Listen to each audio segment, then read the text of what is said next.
I normally don't give. Hold on one moment. I normally don't give additional points on follow-up questions, but I feel like Carolyn keeps crushing it on the follow-ups. So I'm gonna give you 2 additional points for that one. I'm a slow starter, strong finisher. Yeah. Hey, that's really what matters here. 2 more points, and then we can continue with follow-ups. Tim, did you have something? Oh yeah, Tim, go first. Oh, sorry. Yeah. You too, Nikki. I was just thinking that, I agree. I think but I think honestly, it has to fall on Wheel Wad and Wadapalooza, because I don't really trust CrossFit to help coordinate a broadcast between the two of them.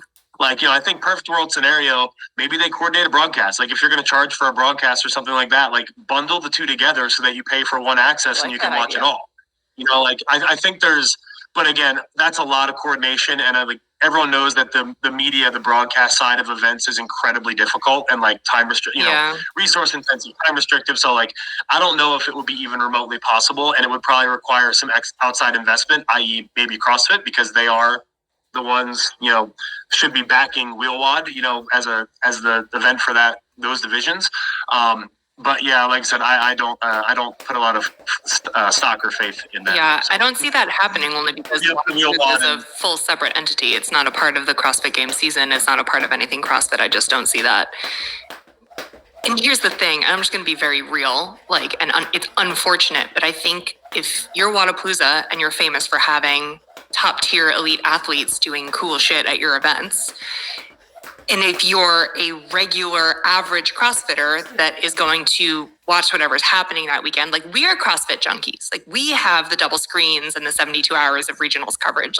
The average CrossFitter, probably not so much. And I think most people will pick and choose how to spend their very precious weekend hours when they're not working and when they may be with their families or with their buddies from the gym, watching one over the other. And so my fear is that you can't really put top tier athletes on display against the very first adaptive CrossFit Games, because the average person who is only going to know the folks who come up on their Instagram feeds or the folks who are backed by major brands are going to pick the top tier elite athletes. And the huge roar from the community last year at Games was that coverage wasn't fair to those other divisions. And I feel that, but then those people really need to come out and support the final CrossFit Games for adaptive and for teens and for masters in order to make the whole divide and conquer and hopefully give enough detail to all 3 events in order to make that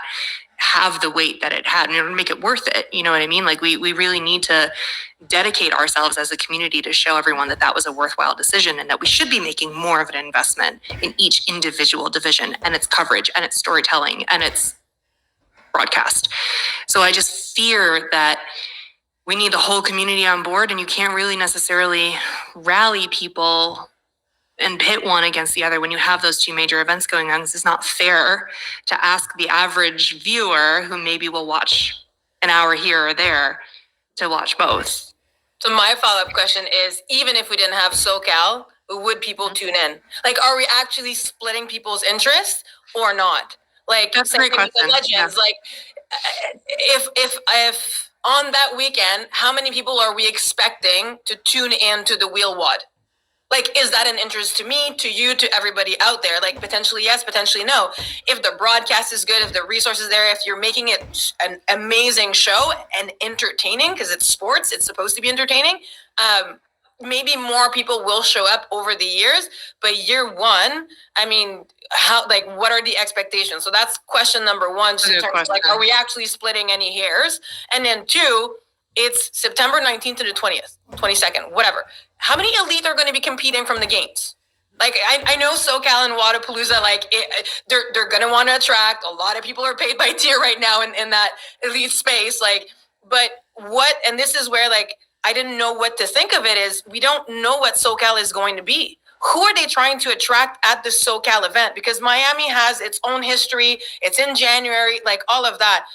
But in September, how many of the games athlete or the elite, or are they going to want to focus on maybe semifinal athletes, have more spots for them, organize something? We have no idea how SoCal is going to be organized. So, and again, are they going to put all this money into broadcast? Wadapalooza year 3 didn't have broadcasts. We're expecting broadcasts from SoCal because it's Wadapalooza, because of Miami. But are they going to pull all the resources and provide that to SoCal year 1? Should they? Could they, like, to me, there's too many questions. So, for the elite and like spreading the audience, I'm not sure.